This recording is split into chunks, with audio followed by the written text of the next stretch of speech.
자, 그럼 이제 해수의 특성과 순환 보도록 할게요. 176쪽입니다. 문제지 176쪽. 자, 해수의 온도 볼게요. 해수의 수온 변화에 영향을 미치는 요인, 그러니까 바닷물의 온도 변화에 영향을 미치는 요인이에요. 첫 번째, 이거 꼭 별표 쳐놓으시고, 햇빛, 즉 태양 에너지입니다. 햇빛의 대부분은 해수 표층에서 흡수가 됩니다. 당연하겠죠? 그러니까 바닷물이 이렇게 있을 때 그 위에 햇빛이 이렇게 내려쬐면 이 위쪽은 다 이제 햇빛을 흡수해서 온도가 높아지겠죠? 자, 그 다음에 두 번째, 바람입니다. 해수면 부근에서 해수를 섞어주는 역할을 합니다. 자, 여기가 햇빛을 받아서 온도가 높아졌어. 근데 여기서 바람이 불게 되면 얘가 이제 출렁출렁 거리면서 위에 있는 뜨거운 물과 아래에 있는 차가운 물이 섞이게 되는 역할을 한대요. 여러분들 목욕탕 같은 데 가보면요, 아니면 뜨거운 물이 너무 뜨거워. 그래서 거기다 찬물을 섞고 그냥 붓지 않는단 말이야. 부으면 그거를 이제 뭐 손이나 이런 걸 집어넣어가지고 이제 휘젓는다고요. 그러면은 이제 따뜻한 물이 뜨거운 물이랑 차가운 물이랑 섞여가지고 이제 미지근한 물이 되는 거, 그런 역할을 해주는 게 이제 바로 바람입니다. 그래서 요 두 가지가 바닷물의 수온 변화에 영향을 미치는 요인입니다. 요 두 가지는 반드시 기억을 합시다.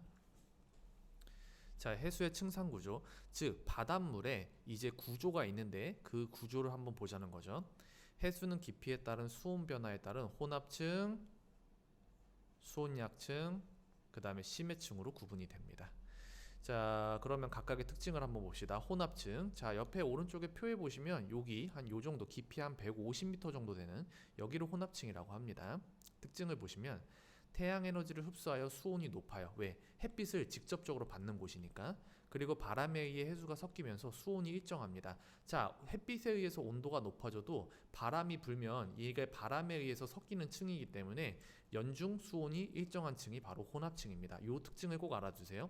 수온이 높고 그 다음에 바람에 의해서 물이 섞이기 때문에 수온이 일정하다. 요거는 꼭 알아두시고, 바람이 강하게 불수록 혼합층의 두께가 두꺼워집니다. 자, 이것도 꼭 외워둡시다. 바람이 강하게 불면은 이 혼합층의 두께가 점점 두꺼워진대요. 그거 꼭 알아둡시다. 두께가 두꺼워진다. 두께가 변하지 않는다라거나 혹은 두께가 얇아진다 이렇게 나오면 그건 당연히 틀린 겁니다. 바람이 세게 불수록, 강하게 불수록 혼합층의 두께는 두꺼워집니다. 자, 그 다음에 수온 약층, 수심 150m에서 한 1000m? 한 1100m? 한 요 정도 되는 곳이죠. 수심이 깊어질수록 수온이 급격하게 낮아지는 층입니다. 그러니까 수심이 점점점 깊어져요. 그러면서 온도가 엄청나게 낮아진대요. 자, 왜 온도가 낮아지느냐? 뒤에 설명이 나와요. 태양 에너지의 양이 줄고 바람의 영향이 없기 때문입니다. 그러니까 햇빛이 여기까지, 즉 수온 약층이 있는 이 깊이까지 도달을 하지 못하는 거야. 햇빛이 도달을 하지 못하니까 온도가 낮아질 수밖에 없겠죠. 그리고 바람도 안 부니까 위에서 뜨거운 물이 아래층까지 섞일 수가 없는 거예요. 바람이 아무리 세게 불어봤자 설마 150m를 다 휘저을 정도로 그렇게 바람이 영향을 미치진 않거든요. 그러니까 그 밑에 있는 150m 이하에 있는 수온약층은 온도가 낮아질 수밖에 없는 겁니다. 대류가 일어나지 않는 안정한 층입니다. 이 대류라는 건 뭐냐면요, 이렇게 도는 걸 대류라고 합니다. 대류. 이게 대류라고 해요.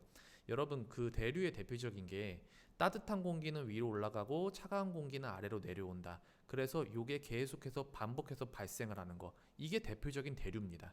따뜻한 거 올라가고 올라갔다 다시 차가워지면 내려오고 내려와서 다시 차가워진 거는 따뜻해지면 다시 올라가고, 요게 대류거든요. 근데 지금 수온 약층 같은 경우는 이제 바람의 영향을 거의 받지 않기 때문에 여기서 이렇게 회전을 하는 대류가 발생을 하지 않습니다. 그래서 안정한 층이라고 볼 수가 있어요. 대류가 일어나지 않습니다. 대류는 이렇게 도는 거야. 이렇게 도는 게 발생하지 않아. 자, 그 다음에 심해층. 태양 에너지가 도달하지 않아 연중 수온이 낮아요. 설마 수심 1000m, 1km인데 여기까지 햇빛이 들어오겠습니까? 햇빛 못 들어오죠. 그러니까 온도가 늘 낮죠. 그리고 일정합니다. 왜냐하면 여기 심해층에 있는 바다의 온도, 요 심해에 있는 온도에 영향을 미칠 수 있는 그게 없어요. 햇빛이 들어오는 것도 아니고 바람이 영향을 미치는 것도 아니고, 그러니까 온도가 일정할 수밖에 없죠. 해양의 대부분을 차지하고 연중 수온 변화가 거의 없습니다. 그렇죠? 왜냐하면 이 수온에 바다의 온도에 영향을 미칠 수 있는 게 없잖아. 바다의 온도에 영향을 미치는 요인은 햇빛과 바람이라고 했는데 그 햇빛과 바람이 여기까지 도달을 할 수가 없어. 그러니까 온도 변화가 거의 없다고 봐야지. 각각의 특징을 꼭 알아둡시다. 얘들아, 그리고 니네 저기 그 외워야 돼. 그냥 이해하고 넘어가면 절대 안 돼. 그 애들이요, 그냥 뭐 한번 문제 풀어보고 나 이거 무슨 말인지 알아 하고서 자꾸 공부를 끝내는데, 그러니까 저번 학기처럼 이게 저번 중간고사처럼 시험을 점수를 못 받는 겁니다. 외워야 돼요. 암기를 하셔야 돼요. 그냥 이해하고 넘어가시면 안 돼요. 그 다음에 B, 해수에 녹아있는 물질. 염류, 해수에 녹아있는 여러 가지 물질을 염류라고 합니다. 염류, 여기에는 소금뿐만 아니라, 즉 염화, 나트륨뿐만 아니라 다른 여러 가지 물질이 다 녹아 있어요. 그래서 여기에 다양한 물질이 녹아 있는데 이걸 다 우리가 염류라고 합니다. 자, 염화나트륨, 염류 중 가장 많으면 짠맛이 납니다. 뭐 소금이죠. 소금의 주성분이며 바다가 짠맛이 나는 이유가 바로 염화나트륨 때문입니다. 염화나트륨 보시면요, 얘가 거의 이만큼이나 녹아 있어요. 예, 엄청 많이 녹아 있죠. 그 다음이 염화마그네슘, 염류 중 두 번째로 많으며 쓴맛이 납니다. 간수로, 요거 꼭 기억하세요. 간수로 이용합니다. 두부 제조에 사용한다. 간수가 이제 두부를 만들 때 사용하는 이제 특정한 물인데 그게 염화마그네슘으로 만드는 겁니다. 요거 문제에 나오니까 꼭 알아둡시다. 염화마그네슘 간수로 이용한다. 그리고 염류를 구성하는 성분 물질 중에 두 번째로 양이 많다. 기타 황산마그네슘, 황산칼슘, 황산칼륨 이런 것들이 있고요. 자, 염분 해수 1000g, 즉 1kg에 녹아있는 염류, 얘네들의 양을 총 g수로 나타낸 게 바로 염분입니다. 자, 그럼 밑에 공식이 나와 있죠? 자, 별표 치고 반드시 외워둡시다. 염분 PSU라는 단위를 사용하는데 이 염분은 해수의 양, 즉 물과 염류가 섞인 그 전체 해수의 양분에 염류 들어가 있는 이 염류, 얘네들의 양분에 그걸 1000을 곱해주면 됩니다. 이따 계산 문제 나올 때 다시 한번 풀어보도록 할게요. 자, 그 다음에 염분의 단위는 실용 염분 단위 PSU를 사용을 하고요. 그냥 이 정도 알아두시면 되고, 전 세계 해수의 평균 염분은 35 PSU다. 요거는 꼭 알아둡시다. 전 세계 해수의 평균 염분은 PSO 35 PSU다. 물 965g에 염류 35g이 녹아 있다는 의미다. 그래서 얘네 둘을 더하면 몇 g이 된다? 1000g이 되는 거죠. 그래서 그게 35 PSU는 염류, 아까서 그래프에서 봤었던 얘네들이 이만큼 녹아 있다는 얘기입니다.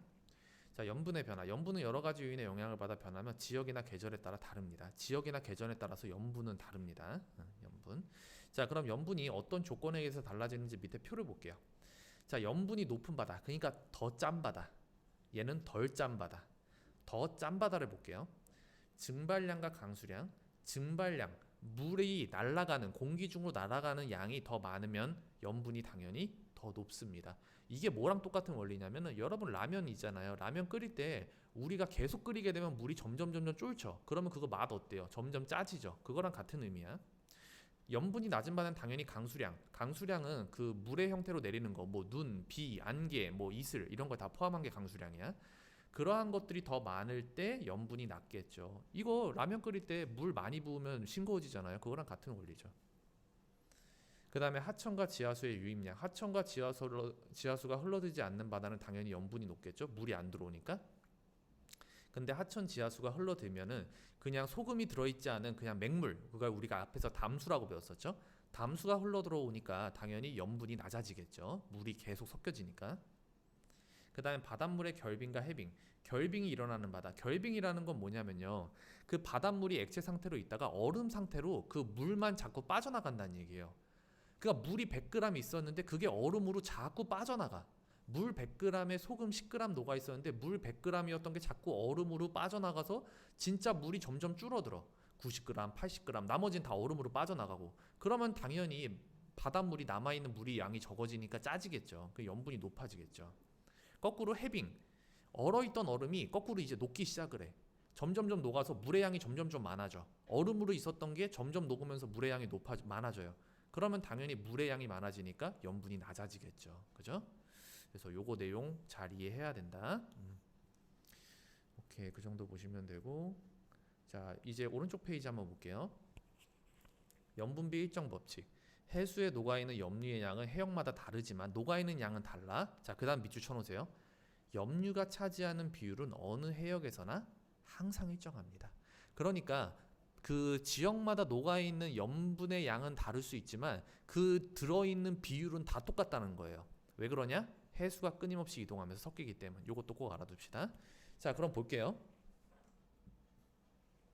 밑에 표를 보시면 북극해, 동해, 홍해 이렇게 세 개의 바다를 비교를 했는데 보시면요. 녹아있는 이제 염분의 양이 다 다르죠. 다 다른데 놀라운 건 뭐냐면 이 바다에서 얘네들 각각의 성분들이 차지하는 비율은 다 똑같다는 거예요.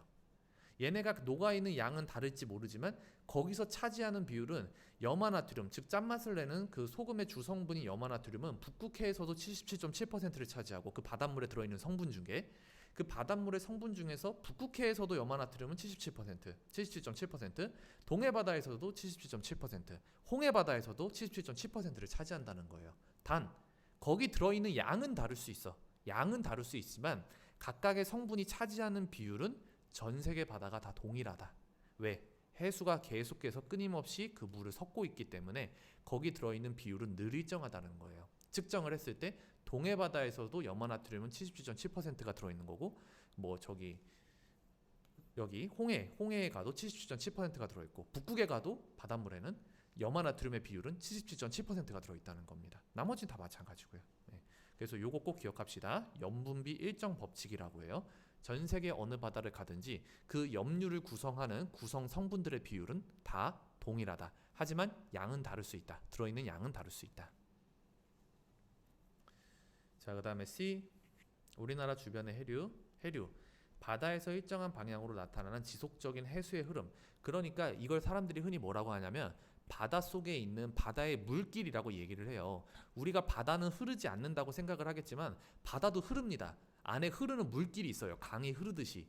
그게 바로 해류입니다. 자, 난류. 저위도에서 고위도. 요거 꼭 기억해라. 저위도에서 고위도로 흐르는 비교적 따뜻한 해류래요. 여러분, 지구를 기준으로 봤을 때 여기 중간을 우리는 적도라고 하죠. 그리고 적도 부근이 가장 햇빛을 많이 받기 때문에 여기가 제일 덥죠.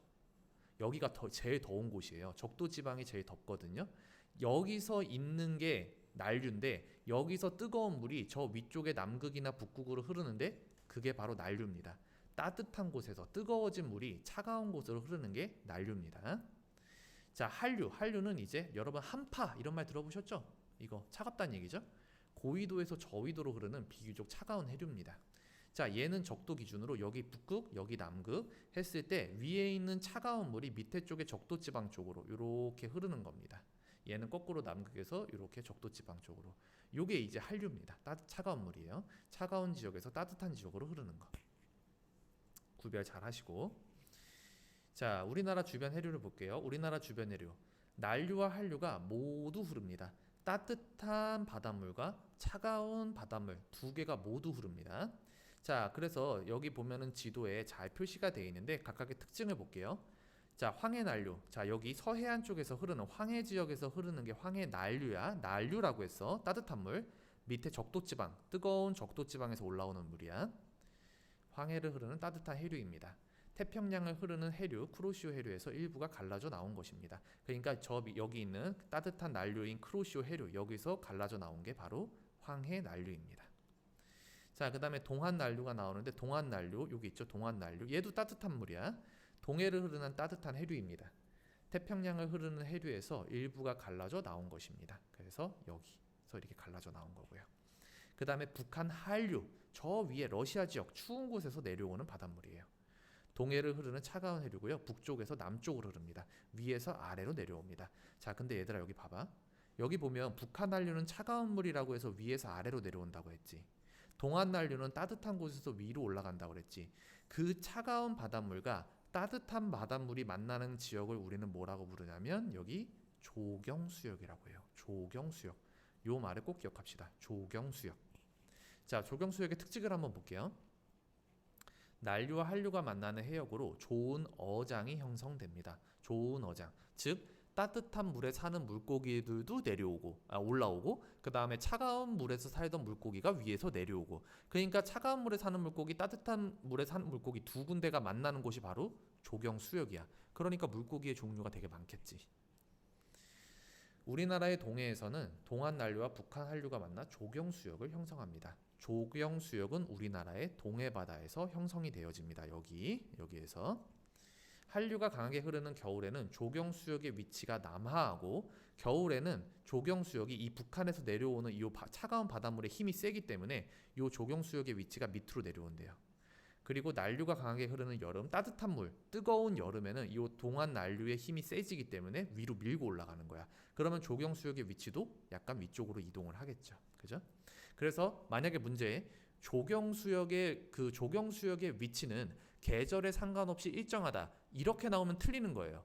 계절에 상관이 있습니다. 겨울에는 밑에 쪽으로 밀려 내려오고 여름에는 위에 쪽으로 밀고 올라갑니다. 그래서 요거 잘 기억하셔야 돼요. 그 다음에 오른쪽에 보시면 조경수역에 대한 부충 설명이 있는데요. 요것 좀 볼게요. 조경수역은 난류와 한류가 만나는 해역이기 때문에 영양, 염류와 플랑크톤이 많으며 한류성 어종과 난류성 어종이 함께 모여 좋은 어장을 형성합니다. 좋은 어장이라는 건 물고기의 종류가 다양하다는 얘기죠. 자, 그 다음에 이제 밑에 조석을 봅시다.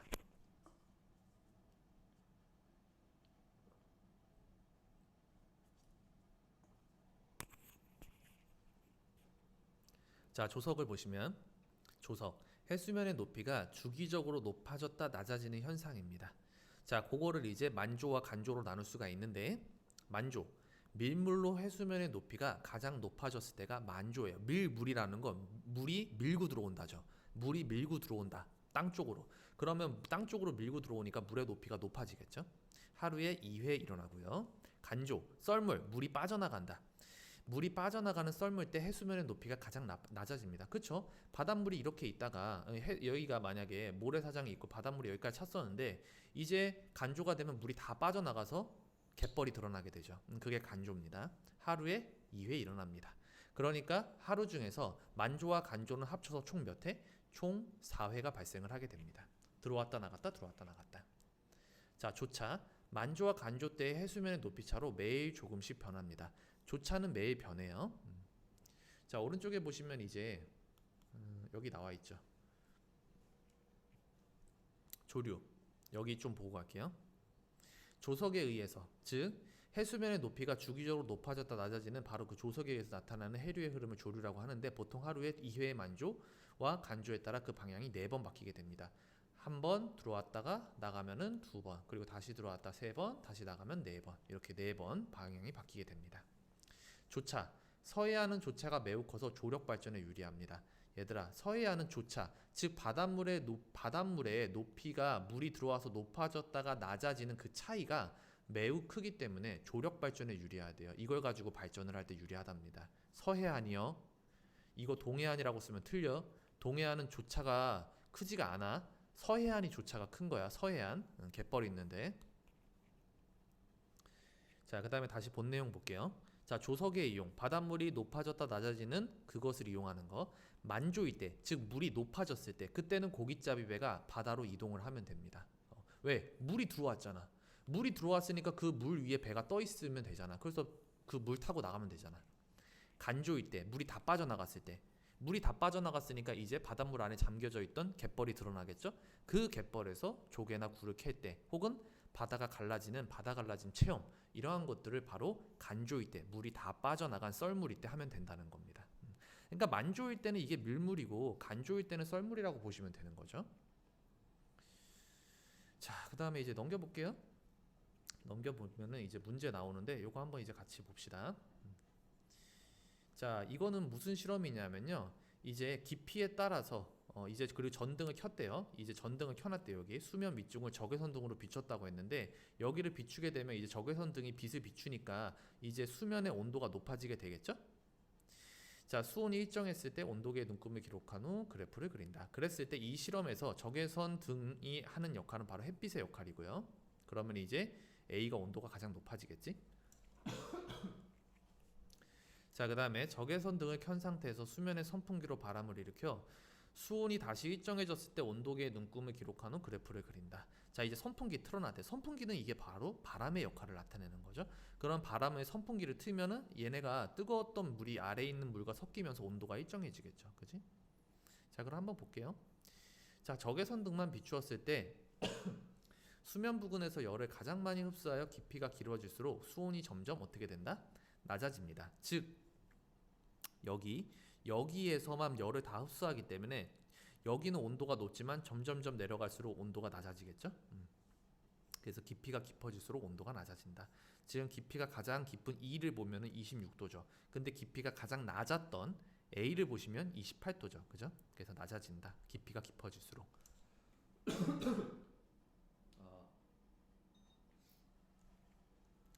자, 그 다음에 수면 부근에 수온이 뿅뿅한 층이 나타난다. 뭐 했을 때? 선풍기를 켰을 때. 왜? 선풍기를 켜게 되면 여기 열받은 물이 아래쪽이랑 섞이게 되죠. 섞이게 되니까 수온이 일정한 층이 나타나게 되는 거죠. 그걸 우리는 혼합층이라고 하죠. 자, 2번 볼게요. 깊이에 따른 수온에 영향을 주는 요인. 적외선 등의 열과 선풍기에 의한 바람입니다. 그래서 우리 아까 전에 기본 내용 살펴볼 때 해수의 수온 변화에 영향을 미치는 요인, 햇빛과 바람, 요 두 가지가 있다고 했었죠.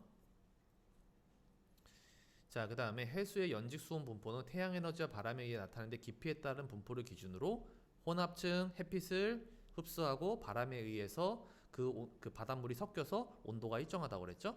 그 혼합층, 그 다음에 수온약층, 그 다음에 심해층, 햇빛의 영향, 햇빛이나 바람의 영향을 거의 받지 않고 항상 온도가 낮고 온도가 연중 일정한 바로 그 심해층, 이렇게 구분이 됩니다. 자, 그 다음에 이제 밑에 거 보시면요, 이제 조석 현상에 대한 자료 해석인데요. 자, 요것도 한번 볼게요. 자, 여러분, 조석 현상, 즉 만조와 간조는 하루에 각각 2회씩 발생을 한다고 그랬어. 여기 보시면 만조, 만조, 간조, 간조, 만조, 만조, 간조, 간조 이렇게 두 번씩 발생을 하죠. 그래서 보시면 하루 동안 만조와 간조는 각각 몇 회씩? 2회씩 일어나게 됩니다. 자, 그러면 지금 보시면 제가 표시를 해놨는데 보세요. 자, 만조와 만조, 그 다음에 만조와 만조, 만조와 만조. 자, 보시면 지금 날짜가 지날수록 만조, 바닷물의 높이가 점점 어떻게 되고 있죠? 점점 높아지고 있죠. 802였는데 871, 871이었던 게 928까지 다시 높아지죠. 그래서 3일 동안 만조와 간조 때 해수면의 높이가 점점 어떻게 되고 있다? 증가하고 있다. 그리고 간조일 때는 점점 어떻게 되고 있어? 점점 낮아지고 있지. 바닷물의 높이가 점점 낮아지는 거야, 얘는. 만조일 때는 점점 높아지고. 자, 간조일 때 갯벌에서 조개를 캐거나 바다 갈라짐. 간조, 썰물일 때 얘기하는 거야, 간조. 자, 만조, 이거는 밀물일 때, 물이 들어왔을 때 고기잡이 배가 쉽게 바다로 나갈 수 있다. 바닷물이 그 배가 그 저기 있는 항구까지 들어와 있으니까 배가 그 물 위에 떠서 쉽게 바다로 나갈 수가 있는 거죠. 그래서 요 특징 잘 알아두시고요. 자, 그러면 이제 영상을 잠깐 멈추시고 이제 뒤에 문제가 나오거든요. 여기 179쪽. 179쪽 문제를 먼저 한번 풀어보도록 하세요. 영상을 잠깐 멈추세요. 멈추고 문제를 먼저 풀어보세요. 다 풀어보신 다음에 그 다음에 해설 영상을 보도록 할게요.